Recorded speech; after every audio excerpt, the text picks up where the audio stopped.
Hello बच्चों, कैसे हैं? मत बिल्कुल। आप देख रहे हैं chemistry classes by AD sir. आपको बताया गया था हम भगवान हैं पार्ट 2, ठीक है। आज उसी पार्ट में आपको बोर परमाणु मॉडल के उपयोग के बारे में, खेल खेल में बोर परमाणु मॉडल खत्म किया गया था। आपके दैनिक जीवन के प्रयोगों के आधार पर इसके बारे में विवेचना भी किया गया था। बोर परमाणु मॉडल के अनुप्रयोग के बारे में आप इलेक्ट्रॉनिक विन्यास ज्ञात कैसे करेंगे, बोर परमाणु मॉडल के आधार पर परमाणु त्रिज्या की काउंटिंग कैसे करेंगे, आयन विभव की काउंटिंग कैसे करेंगे, इलेक्ट्रॉन के वेग की काउंटिंग कैसे करेंगे, गति ऊर्जा स्थिति ऊर्जा की काउंटिंग कैसे करेंगे, तरंगदैर्घ्य की काउंटिंग कैसे करेंगे, उसी पर आज डिस्कस चालू होगा, ठीक है। पहले हम एक काम करते हैं, बोर के नियम के आधार पर इलेक्ट्रॉनिक विन्यास देखते हैं। क्या देखते हैं? बोर के नियम के आधार पर इलेक्ट्रॉनिक विन्यास देखते हैं, इलेक्ट्रॉनिक कॉन्फ़िगरेशन देखते हैं, ठीक है ना। इलेक्ट्रॉनिक क्या है? कॉन्फ़िगरेशन। देखो, इस प्रकार से हम क्या करते हैं, इलेक्ट्रॉनिक कॉन्फ़िगरेशन देखते हैं, इलेक्ट्रॉनिक विन्यास के बारे में ध्यान देते हैं, ठीक है ना। क्या देखते हैं? इलेक्ट्रॉनिक विन्यास।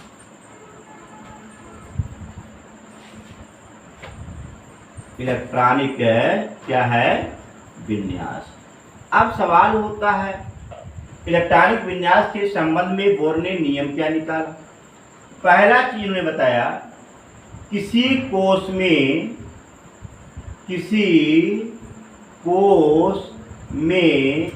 अधिकतम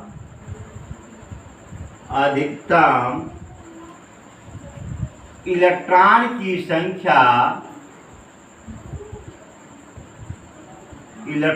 की संख्या 2n स्क्वायर होता है। 2n स्क्वायर होता है, ठीक है ना। यदि प्रथम कोश ले लेते हैं, प्रथम कोश में n बराबर 1 होता है, इसे k से डिनोट करते हैं। 2 इंटू 1 का स्क्वायर बराबर कितने इलेक्ट्रॉन के? 2 इलेक्ट्रॉन, ठीक है ना। सेकेंड कोश में n बराबर 2 लिखते हैं, l कोश लेते हैं, 2 गुणे 2 का स्क्वायर बराबर कितने इलेक्ट्रॉन होते? 4 होते हैं। थर्ड कोश में बराबर 8, बराबर क्या? 8 इलेक्ट्रॉन होते। थर्ड कोश की बात होती है, n बराबर 3 लेते हैं, उस अवस्था में 2 गुणे 3 का स्क्वायर बराबर कितने? 18 इलेक्ट्रॉन। इसी प्रकार से फोर्थ कोश में लेते हैं, n बराबर 4 लेते हैं, उस अवस्था में 2 गुणे 4 का स्क्वायर बराबर कितना होता है? 32।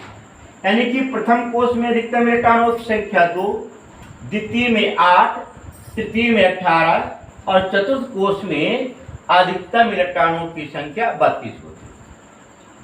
कोश को 1, 2, 3, 4 से या k, l, m, n से क्या करते हैं? प्रदर्शित करते हैं। जैसे पहला कोश होता है, पहले कोश में कितने इलेक्ट्रॉन? 2 इलेक्ट्रॉन। दूसरा कोश हम देखते हैं, इसमें 1, 2, 3, 4, 5, 6, 7 और 8 हो जाएगा। तीसरे कोश में से मैक्सिमम 18 इलेक्ट्रॉन, फिर 32 इलेक्ट्रॉन। ये होते हैं इलेक्ट्रॉनों के बारे में, ठीक है ना।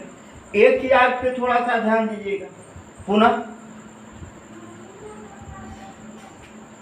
फिर इन्होंने क्या बताया, किसी भी कोश में, किसी भी तत्व के बाह्य कोश में 8 इलेक्ट्रॉन से ज्यादा नहीं होते। क्या बोला मैंने?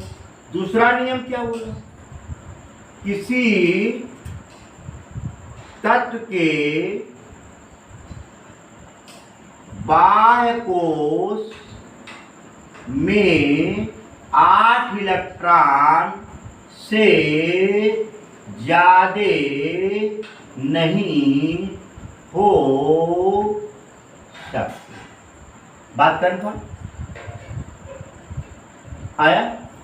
फिर इन्होंने जैसे जैसे आप देखोगे इलेक्ट्रॉनिक विन्यास में, आई जा ध्यान देंगे, अगर आपको कह दिया जाता है पोटेशियम 19 का करने के लिए, 2 करो, पहले क्वेश्चन इलेक्ट्रॉनिक की संख्या 2, दूसरे में 8, तीसरे में अधिकतम 18, अर्थात तीसरे में 9 होना चाहिए था। लेकिन अगर मैं यहाँ पर 9 लिख देता हूं तो किसी भी तत्व के बाह्य कोश में 8 इलेक्ट्रॉन से ज्यादा हो नहीं सकते, यानी ये नियम गलत हो जाए। तब यहाँ क्या होगा, 8 इलेक्ट्रॉन होकर के अगले कोश में 1 इलेक्ट्रॉन प्रवेश कर जाएगा। बात क्लियर आया। अब देखोगे, सुनो सुनो, फिर इसी पर आइए जरा।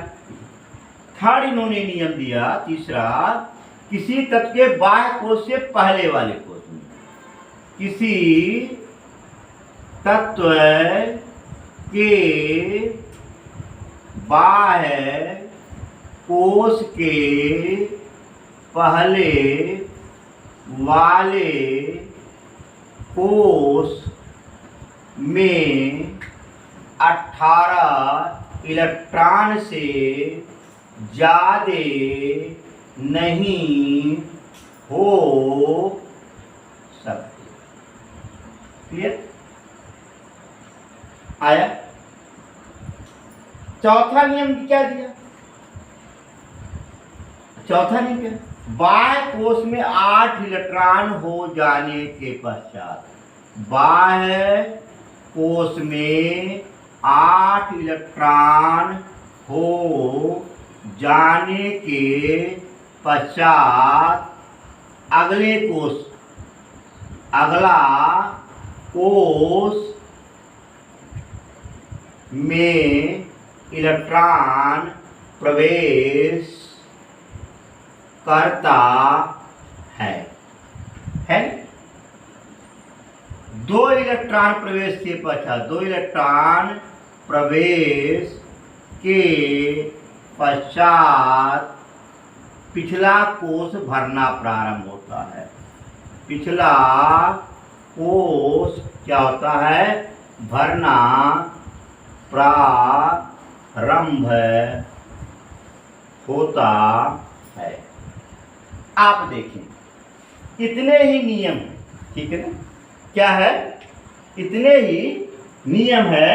इन्हीं नियमों के आधार पर हम क्या करते हैं, बोर के नियम के आधार पर कोशों में इलेक्ट्रॉनिक कॉन्फ़िगरेशन की विवेचना करते हैं। बात में आया, क्लियर हुआ, एकदम आया। अब देखो कि, अब देखो, ध्यान देना भाई, मिटा दे मिटा दे मिटा दे, देखिएगा, नोट कर लेंगे, नोट कर लिए। अगला इसमें एक चीज मैं आपको बता दे रहा हूं, ध्यान दीजिएगा। अब इलेक्ट्रॉनिक कॉन्फ़िगरेशन पे चलते हैं, एग्जाम्पल पे चलते हैं, इलेक्ट्रॉनिक कॉन्फ़िगरेशन कैसे करते हैं इसके बारे में डिस्कस करते हैं। देखो देखो देखो कैसे, जैसे मान लो हाइड्रोजन है, एक होता है, आप तो एक कर ही लोगे। हीलियम का परमाणु क्रमांक 2 होता है, 2 लिख देना। लिथियम का परमाणु क्रमांक 3 है, 2, पहले कोश में 2 इलेक्ट्रॉन, प्रथम कोश में 2 इलेक्ट्रॉन से ज्यादा हो नहीं सकता है, अगले में आ जाएगा 1 हो जाएगा। इसी तरीके से आपका बेरिलियम है, 4 होता है, 2 और 2 होगा। बोरान है, मान लीजिए 5 होता है, 2 और 3 होगा। इसी तरह कार्बन है, कार्बन का परमाणु क्रमांक 6 होता है, 2 और कितना होगा, 4 होगा। नाइट्रोजन का परमाणु क्रमांक 7 है, 2 और कितना होगा, 5 होगा। ऑक्सीजन का एटॉमिक नंबर 8 होता है, 2 और 6 हो जाएगा।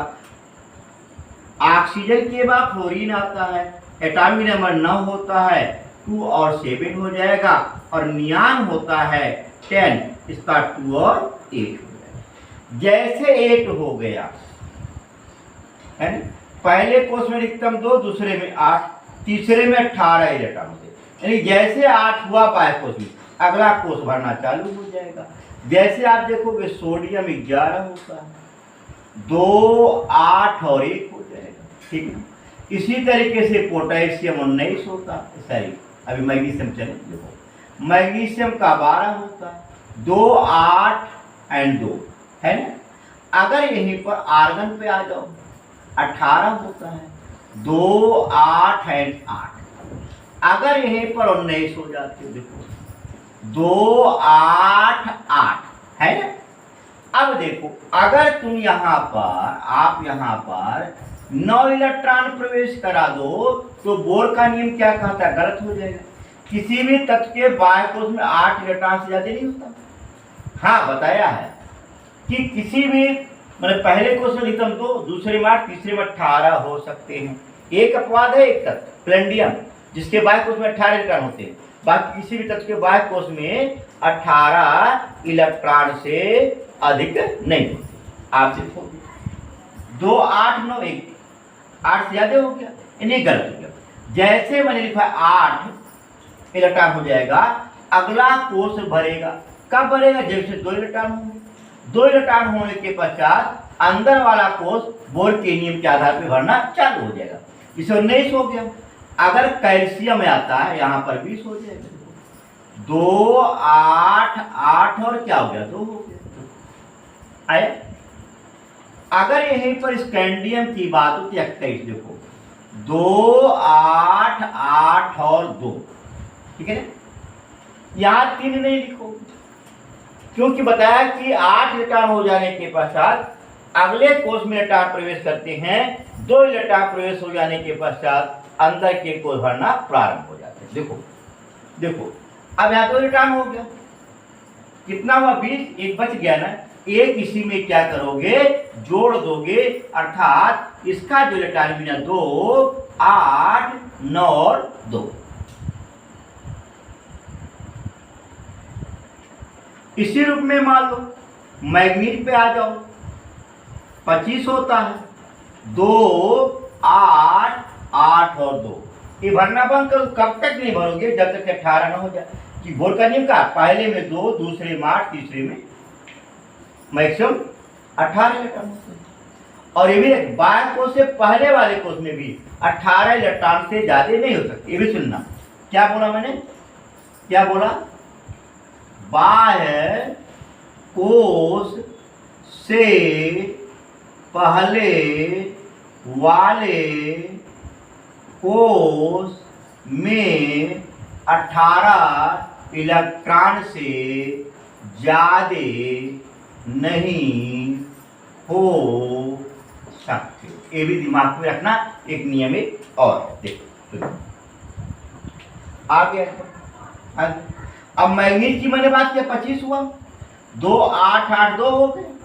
यहां भरना बंद हो जब तक कि 18 ना हो जाए। बचा कितना भाई, 5, यानी 5 इसमें क्या करेंगे, जोड़ देंगे, यानी इसका इलेक्ट्रॉनिक कन्फिग्रेशन हो गया 2 8 13 और क्या 2। कुछ अपवाद है, ऐसा कि नहीं अपवाद नहीं है, ठीक है ना। इसमें अपवाद तो है, ऐसा नहीं कि अपवाद नहीं है। देखो आया। अब इसी पर थोड़ा सा और देखो, थोड़ा सा देखो। मैग्नीज के बाद मान लिया जाए आपका आता है निकिल, ठीक है। अपवाद में क्रोमियम, इस जो 3rd सीरीज होता है, आगे बताऊंगा 3rd सीरीज में, यानी 21 से लेकर के 30 तक जो तत्व हैं उसमें परमाणु क्रमांक 24 और परमाणु क्रमांक 29 ये बोर के नियम का पालन नहीं करते। दिमाग में रखिए, ठीक है ना।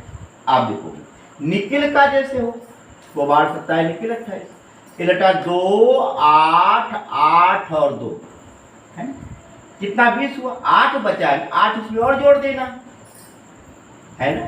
ये कब तक रहोगा, 18 ना हो जाए। 2 8 18 और किस 2 8 16 और क्या हो गया, 2 हो गए। आया। अगर इसी पर आइए जिंक पर आ जाओ, जिंक का 30 होता है, 2 8 8 और 2 बचा 10, यानी 18 कर देंगे, 2 8 18 2। अब इसी के पश्चात गैलियम का आता है परमाणु क्रमांक 31 है, 2, 8, 18 और 2 दो ना। अब देखो बचा 1, ये कब तक भरेगा? जब तक 8 न हो जाए। अब यहां पर कितना इलेक्ट्रॉन? 3। क्योंकि आपको मालूम है बाह्य कोश के पहले वाले कोश में 18 हो सकती है। बाह्य कोश देखो, बाह्य कोश से पहले वाले कोश में 18 से ज्यादा नहीं होती, 18 है ना। ये तब तक बढ़ेगा जब तक 8 न हो जाए। इसी रूप में आप आते हैं ब्रोमीन पर, आपका 35 होता है। 2, 8, 18 और क्या हो जाएगा? 7 हो जाएगा, है ना। और रुबिडियम आता आरबी, यहां पर 37 का करोगे। देखो क्या करोगे? 2 करोगे, 8 करोगे, 18 करोगे, 8 करोगे। अब एक देखो कितना हुआ? 2 यानी कुल आपका 36 है, 37। इसमें इलेक्ट्रॉन प्रवेश नहीं कराओगे। क्यों? कि किसी भी तत्व के बाह्य कोश में 8 इलेक्ट्रॉन से ज्यादा नहीं होते और उसके पहले में 18 से ज्यादा नहीं होते। अगर मैं 1 इलेक्ट्रॉन यहाँ प्रवेश कर दूं, बोरकानी में भी कहता है किसी भी तत्व के पहले कोश में 2, दूसरे में 8, तीसरे में 18, चौथे में 32। ना ना ना ना, अब यहाँ 32 ना प्रवेश कराइएगा, क्योंकि नियम है किसी भी तत्व के बाह्य कोश में 8 इलेक्ट्रॉन से ज्यादा नहीं होते, उसके पहले वाले कोश में 18 से ज्यादा नहीं होते। अब बचा हुआ 1 है। जैसे 8 इलेक्ट्रॉन हो जाता है, अगला कोश भरना प्रारंभ हो जाता है। अगले कोश में 2 इलेक्ट्रॉन हो जाने के पश्चात फिर पिछला कोश भरने लगता है। जैसे देखो रुबिडियम तो हो गया, और इसी तरीके से स्ट्रैंसियम है आपका 38 होता है। 2, 8, 18, 8 और 2। अब यहां जैसे 2 हो गया, ये भरना क्या हो जाएगा? बंद। अंदर वाला कोश भरना प्रारंभ हो जाएगा। ठीक, जैसे आप देखोगे यहां पर वाइट्रियम है, परमाणु क्रमांक 39 होता है। ठीक है ना। 2, 8, 18, 8 और 2 है ना। अभी कहां भरेगा? इसमें भरेगा, है ना। क्योंकि आपने पढ़ा पहले कोश में 2, दूसरे में 8, तीसरे में 18, चौथे में अधिकतम 32 इलेक्ट्रॉन हो सकते हैं। जैसे बाह्य कोश में 2 इलेक्ट्रॉन प्रारंभ हो जाते हैं, अंदर वाला कोश भरना प्रारंभ हो जाता है। यानी बचा है कितना? 1 न। यहां पर क्या हो जाएगा? प्रवेश कर। बात क्लियर? एकदम आया। अब यहीं पर सुनिए, फिर देखिए, फिर देखिए, इस पे ध्यान से देखिएगा। ठीक है। अगर मान लो आपका, आगे बढ़ चलता हूं, है ना, यस्यन ले लेता हूं, चलो 50, है ना? इसका इलेक्ट्रॉन विन्यास करना 2 करोगे, 8 करोगे, 18 करोगे, 8 करोगे और फिर 2 है ना। कितना हुआ भाई? कितना हुआ? देखो 2, 8, 10, 10, 20, 8, 38 हो गया। बचा कितना? 38, 12 बचा। अब ऐसा नहीं करेंगे, इसमें 12 इलेक्ट्रॉन घुसेड़ दे। अगर 12 इलेक्ट्रॉन घुसेड़ दोगे गलत हो जाए। क्यों? 12, 8, 20। किसी भी तत्व के बाह्य कोश में 8 इलेक्ट्रॉन, उसके पहले वाले में 18 से ज्यादा नहीं होते। यहाँ वो कितना रहा था? 20, 18 से ज्यादा हो रहा था ना। इस नाते से ये भरना बंद होगा। 18 जैसे भर जाएगा, ये भरना बंद होकर के अगले कोश भरना शुरू होगा जब तक 8 न हो जाए। बचा कितना भैया? 2। इसमें क्या किया? 4 हो गया। इसी रूप में अगला आते हैं, जैसे बेरियम 56। देखो आ गया, मैं आ गया। बेरियम 2 करोगे, 8 करोगे, 18 करोगे, 18 करोगे, 8 करोगे, हो गया। कितना हुआ भैया? 2, 8, 10, 18, कितना? 28, यानी कुल आपका हो गया 54 है, 54। अब यहाँ पर 54। अब क्या इसमें दोनों इलेक्ट्रॉन इसमें प्रवेश करेंगे ना। जैसे बाह्य कोश में 8 होगा, ये भरना क्या हो जाएगा, बंद हो जाएगा। अगले कोश में इलेक्ट्रॉन प्रवेश करेंगे जब तक 2 न हो गया। आया। अब यहां पर एक और आगे बढ़ते चले चले देखते हैं। अगर मैं यहीं पर 82 लेता हूं, जो भी लेता हूं 82 पीबी 82, इसका इलेक्ट्रॉनिक विन्यास करें। देखो 2 8 18 18 8 और 2, देखो हो गया। था कितना भैया इसमें, हो गया आपका 56 और 82 है, 82 में से 56 गया, यानी कि 6 और यहां पर बच गया 7, 26। ठीक है। आपने पहले कोष में 2, दूसरे में 8, तीसरे में 18, चौथे में अधिकतम 32 इलेक्ट्रॉन होते हैं। अब क्या करेंगे, सुनो सुनो, यह 8 हो गया, बचा कितना, 26। अब चौथे में तब तक प्रवेश करेंगे जब तक कि 32, पहले वाले दूसरे, इसमें तब तक प्रवेश कराएंगे जब तक 32 न हो जाए। यहां बना रोक देंगे। अब जैसे 32 हुआ, कितना हो गया किलो, 32 8 40 20 60 10 70। देखो 32 8 32 8 40 40 और 20 60 10 70 और है कितना 82। यहां पर 18 करा दो, बच गया कितना, देखो देखो कितना हुआ, गिनो 80 हो गया, 70 10 80, बचा कितना। अब ऐसा करेंगे, यहां कब तक प्रवेश कराएंगे, जब तक 8 ना हो जाए। बात क्लियर। यानी यहां इलेक्ट्रॉन भरने के बाद अंदर वाला कोष पे थोड़ा सा अनएक्टिव कर देंगे, एक्टिव कर देंगे, फिर अंदर वाला कोष भरना प्रारंभ कर देते हैं। बात समझाया। इस तरीके से बोर्ड के नियम के आधार पर इलेक्ट्रॉनिक विन्यास करते हैं। कन्फर्म हुआ। अब देखोगे, क्लियर हुआ, क्लियर हुआ।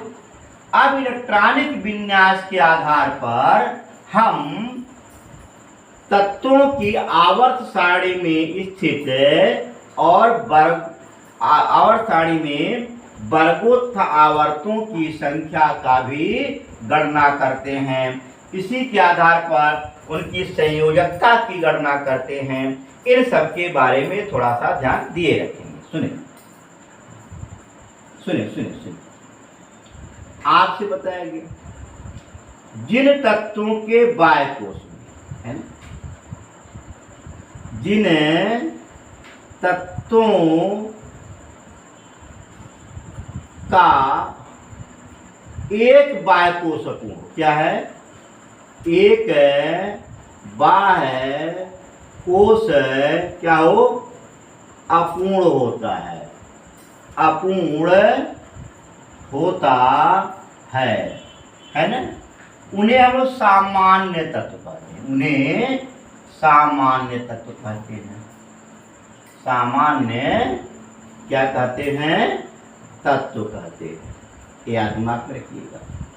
सामान्य तत्व पूर्ण कब माना जाता है, जिन तत्वों के बाह्य कोश में 8 या 18 इलेक्ट्रॉन होते पूर्ण माने जाते हैं, और जिनमें 8 या 18 इलेक्ट्रॉन है वो अपूर्ण माने जाते हैं। जैसे आप देखो, मैग्नीशियम की बात कर दूं, 12 है ना, 2 8 और 2 ये पूर्ण है, तो एक ही बात तो सब पूर्ण है ना। यहाँ यदि 8 हो जाता ये भी पूर्ण मान लिया जाता। जैसे आपका मान लो जर्मेनियम 32, 2 8 18 और 4, यहाँ तो पूर्ण है। यानी जिन तक जहां पर 8 या 18 इलेक्ट्रॉन हो वो पूर्ण मान लिया जाता है।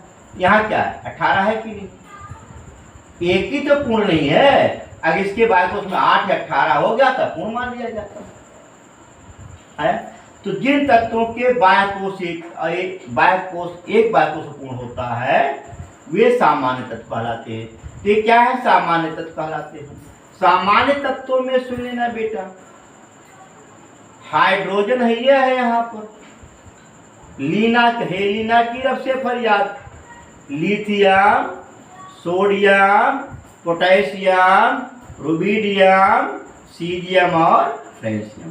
क्या है, हे ली ना की रब से फरियाद है ना। इसी रूप में बेटा मांगे कार स्कूटर बापराजी, beryllium, magnesium, calcium, strontium, barium और रेडियम। क्या लिखते हैं इसको, सुनो, बेटा मांगे कार स्कूटर बाप राजी, बी बाप, ऐसा स्कूटर, सी कार, एम डी मांगे, बी बेटा, है ना। इसी तरीके से बाबू अली गए इंडिया थैलिया लेके, बोरान, एल्यूमिनियम, गैलियम, इंडियन और क्या आपका थैलियम। क्या इसको लिखोगे, बाबू अली गए, कहाँ गए, इंडिया, कहाँ गए, इंडिया, क्या लेकर के, थैलिया लेकर के, है ना। अब देखो इसी में भगवान शिव का परिवार देखो, कार्तिक, शिव, गणेश, संग, पार्वती। क्या हो गया, कार्बन, सिलिकॉन, जर्मेनियम, टिन और लेड। इसको याद करने के लिखोगे कार्तिक, शिव, गणेश, संग, पार्वती।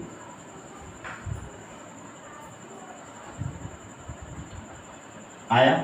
इसी तरीके से अगला होता है नाइट्रोजन, फास्फोरस, आर्सेनिक, एंटीमनी और बिस्मिथ। नानी, पापा, आंसू सब बीमार, यही कहलाते हैं नाइट्रोजन परिवार। नानी, पापा, आंसू सब, याद करने का तरीका है बीमार, यही कहलाते हैं नाइट्रोजन परिवार।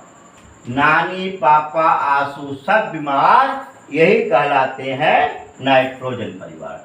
उसी से ओ, स, से, टी, ओ, ऑक्सीजन, सल्फर, सिलिडियम, टेल्यूरियम और पोलिनियम। ये क्या है, इसको ओ, स, से, टी, ओ याद करने का तरीका, ठीक आया। और इसी रूप में एक अगला एलिमेंट आता है, वह फ्लोरीन, क्लोरीन, ब्रोमीन, आयोडीन। देखो फ्लोरीन, क्लोरीन, ब्रोमीन, आयोडीन और एस्ट्राटीन, है ना। Phase CBI at home. आप देखोगे ये सारे तत्व आपके सामान्य तत्व कहलाते हैं। क्यों, क्योंकि इन तत्वों का एक ही बाह्य कोशपूर्ण होता है। जैसे मान लो पोटेशियम का ही ले लेते हो, पोटेशियम का इलेक्ट्रॉनिक विन्यास करोगे 2, 8, 8 और 1, देखो एक ही बाह्य कोशपूर्ण है ना, यहाँ तो पूर्ण है। तो जिन तत्वों के एक बाह्य कोशपूर्ण होते हैं उन्हें हम लोग क्या कहते हैं, सामान्य तत्व कहते हैं। जैसे आयोडीन का 53 है, 2, 8, 18, 18 और 7, देखो यहाँ पूर्ण हो गया, ये एक ही बात को पूर्ण है। अगर यही भी यहाँ भी 8 या 18 होता तो पूर्ण मान लिया जाता है, ठीक है ना। ये भी क्या कहलाता है, सामान्य तत्व कहलाता है। ये आपके जो एलिमेंट है वो सारे के सारे क्या होते हैं, सामान्य तत्व कहलाते हैं। कन्फर्म हुआ, क्लियर हुआ है ना? याद करने हेलिना की रब से फरियाद बेटा मांगे कार स्कूटर बाप राजी बाबू ले गए इंडिया चाहिए लेकिन कार्तिक शिव गणेश संग पार्वती नानी पापा आंसू सब बीमार कहलाते हैं नाइट्रोजन परिवार ओ सोसाइटी को फेस सीबीआई एट होम। सुने ना क्या बोला मैंने, हेलीना की रब से फरियाद, हेलीना की रब से फरियाद बेटा मांगे कार स्कूटर बाप राजी बाबू अली गए इंडिया थैलिया लेके कार्तिक शिव गणेश संग पार्वती नानी पापा आंसू सब बीमार यही कहलाते नाइट्रोजन परिवार ओ सोसाइटी को फेस सिविलाइजेट हूं। आया, ये तो याद करने का तरीका है मेरा, याद अपने आप बना सकते हो, कुछ लिख सकते हो। ठीक, ये आपके सामान्य तत्व कहलाते हैं। अगला चीज उन्होंने बताया जिन तत्वों के दो बाह्य कोश पूर्ण होते हैं उन्हें हम लोग क्या कहते हैं, संक्रमण तत्व कहते हैं। क्या बोला मैंने, अगला ही पढ़िए, संक्रमण तत्व। जिन तत्वों के दो बाह्य कोश पूर्ण होते हैं, जैसे मान लो यहाँ पर स्कैंडियम की बात होती है, 21 होता है, 2 8 9 और 2, देखो देखो देखो देखो देखो देखो देखो यहाँ पर 1 2 यहाँ पूर्ण है और ये 2 अपूर्ण है, यहाँ पूर्ण है और 2 अपूर्ण है। तो जिन तत्वों के दो बाह्य कोश पूर्ण होते हैं उन्हें हम लोग क्या कहते हैं, संक्रमण तत्व कहते हैं। स्कैंडियम है, टाइटेनियम है, वेनेडियम है, क्रोमियम है, मैग्नीज है, फेरिक, कोबाल्ट, निकिल, कॉपर और जिंक। मान तो लेते हैं लेकिन एक्चुअली में होता नहीं है। कॉपर और क्या है यहाँ पर, जिंक होता है। ये सारे जो एलिमेंट होते हैं ये क्या कहलाते हैं, संक्रमण तत्व कहलाते हैं। संक्रमण तत्वों को हम 4 भागों में डिवाइड करेंगे, 3D श्रेणी, 4D श्रेणी, 5D श्रेणी और 6D श्रेणी। आगे जब पीरियडिक टेबल पढ़ाऊंगा उस अवस्था में इसके बारे में बताऊंगा, ठीक है। अगला क्या होता है, जिन तत्वों के कितने बाह्य कोश पूर्ण हो, मैंने क्या बोला, जिन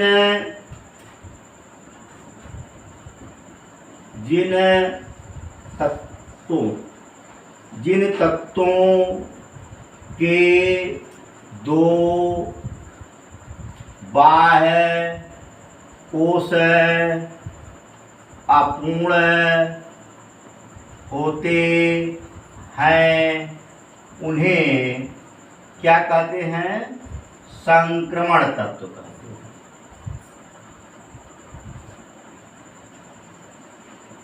आया, कन्फर्म हुआ। अगला क्या है, तीसरा, जिन तत्वों के 3 बाह्य कोश पूर्ण हो, जिन तत्वों के कितने, 3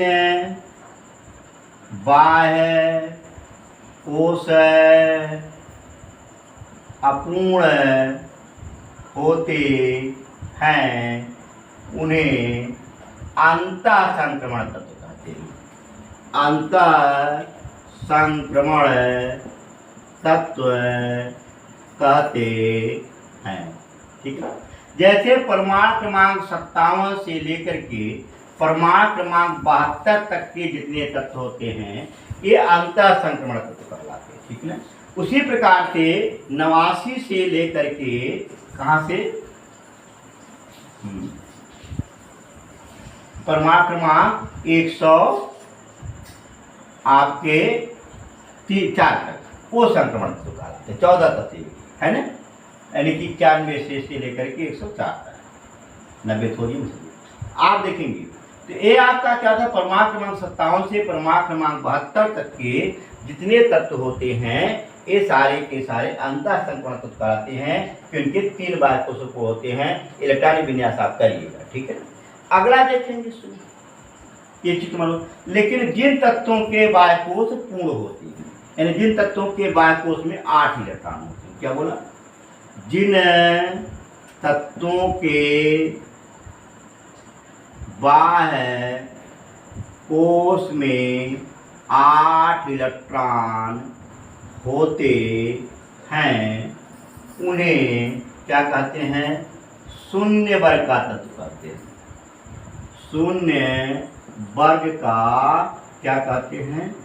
तत्व। एक ही ध्यान है। जैसे आर्गन 18 है ना, 2, 8 और 8, बाह्य कोश में 8 इलेक्ट्रॉन हुआ कि नहीं हुआ?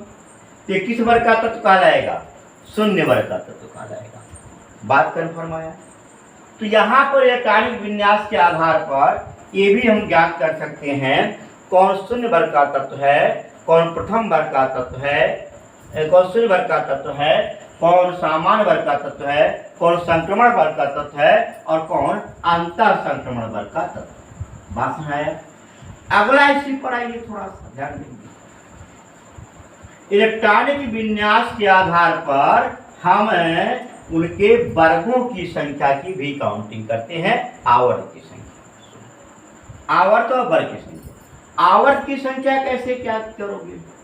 आवर्त संख्या बराबर कोश की संख्या। ध्यान देना, जो कोश की संख्या होगी वह उसकी आवर्त संख्या होगी। जैसे मान लो आपका, लो मैग्नीशियम ले लेता हूं। मैग्नीशियम 12 होता है ना, 2, 8 और 2 कितने कोश हो गए? 1, 2 और 3, यानी के यल यम हो गया ना, 1, 2 और 3। तो कोश की संख्या 3। तो आवर्त बराबर क्या आया भाई? आवर्त संख्या बराबर क्या आया भैया? 3 आया। ठीक, इसी रूप में मान लो आयोडीन 53 ले लेता हूं। 2, 8, 18, 18 और 7। ठीक, देखो 1, 2, 3, 4, 5 कितने कोश हैं? 5। तो आवर्त बराबर इसका क्या होगा? आवर्त संख्या बराबर इसका क्या हो जाएगा? 5। समझाया? आया? एक चीज देखोगे, ये तो समझ में आ गया होगा, है ना? अब अगला होता है वर्ग संख्या ज्ञात करने की। क्या है? वर्ग संख्या ज्ञात करने में। सुन लेना, देखो पहला नियम इसमें होता है, जिन तत्वों के एक बाह्य कोश पूर्ण, क्या है? एक बाह्य कोश अपूर्ण होते हैं, अपूर्ण होते हैं, उनकी वर्ग संख्या, है ना, उनकी वर्ग संख्या कितनी होती है? बाह्य कोश में उपस्थित इलेक्ट्रॉन की संख्या के बराबर होती है। उनकी वर्ग संख्या क्या लिखोगे? बाह्य कोश में उपस्थित इलेक्ट्रॉन की संख्या के बराबर होती है। कन्फर्म? जैसे देखो 1, 2 एक ही बाह्य कोश पूर्ण है, इसके बाह्य कोश में कई इलेक्ट्रॉन है? 2 है ना, इसकी वर्ग संख्या क्या होगी? वर्ग संख्या बराबर 2। यहाँ पर जो के पूर्ण है एक ही अपूर्ण है, बाह्य कोश में कई इलेक्ट्रॉन है? 7 है, तो इसकी वर्ग संख्या क्या होगी? वर्ग संख्या बराबर आप क्या लिखोगे? 7। कन्फर्म हुआ? नंबर इसमें अगला देखेंगे 2, है ना, जिन तत्वों के 2 बाह्य कोश पूर्ण हो, जिन तत्वों के 2 बाह्य कोश अपूर्ण होते हैं,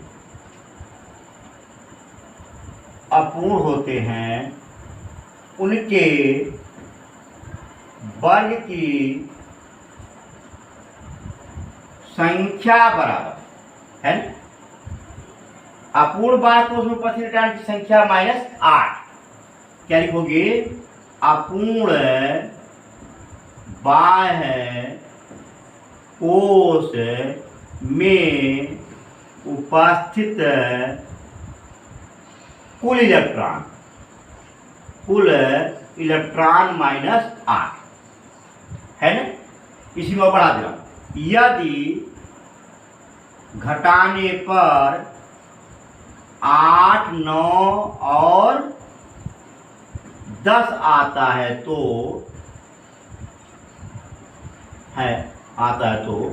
वर्ग संख्या बराबर 8 होता है। वर्ग संख्या क्या होता है? 8 होता है। देखो जरा, इसको जरा देखो, ये नियम पे आओ जरा, ऊपर मिटा के ऊपर तो समझ आ ही गया होगा। देखो ये क्या मैंने बोला है यहाँ पर, सुन, नोट बनाते जाइएगा। देखो, जो हाई स्कूल से लड़के नहीं पढ़ पाए हैं, इलेक्ट्रॉनिक विन्यास 6, 7, 8 में नहीं आता है, वो भी यहाँ इसे सीख सकते हैं। सामान्य रसायन है, इसके बारे में ध्यान दिए रखेंगे, ठीक है। अब देखोगे इस नियम पे आ जाओ। जैसे मान लो स्कैंडियम की बात ही करता हूँ, 21, 2, 8, 9 और 2 है ना। अगर वर्ग संख्या पूछे, वर्ग संख्या बराबर, मैंने कहा 2 बाह्य कोशपूर्ण है कि नहीं? ये 2 बाह्य कोशपूर्ण हैं। अपूर्ण बाह्य कोश में उपस्थित कुल इलेक्ट्रॉन -8, अपूर्ण बाह्य कोश यही है। कुल इलेक्ट्रॉन कितना हो गया? 9 धन 2 -8 बराबर 11 -8 बराबर 3। तो किस वर्ग का तत्व होगा? तीसरे वर्ग का होगा। इसी रूप में अगर मान लो मैग्नीज का ले लो भाई, 25 होता है, 2, 8, 13 और 2, 2, 8, 10 हो गया, 13 और 2। अब यहाँ पर 2 बाह्य कोश अपूर्ण है। अगर इसकी वर्ग संख्या निकालते हो, वर्ग संख्या बराबर 13 धन 2 -8 बराबर 7। 13, 2, 15, 8, 15, ठीक। ये किस वर्ग का? 7वें वर्ग का होगा। लेकिन अगर यहीं पर निकल ले लो, 28 होता, 2, 8 और 16, 2, 28 होता। अगर 2 बाह्य कोशपूर्ण है तो वर्ग संख्या जब निकालोगे 16 धन 2 -8 बराबर 10। यदि घटाने पर 8, 9 और 10 आता है तो उसके वर्ग की संख्या क्या होती है? वर्ग संख्या बराबर 8 ही हो। एकदम समझ आया? कन्फर्म हुआ? एक और देख लो इसी में, यदि 3 बाह्य कोशपूर्ण हो, क्या हो? यदि लिख भर दे रहा है पर 3 बाह्य कोश, 3 बाह्य कोश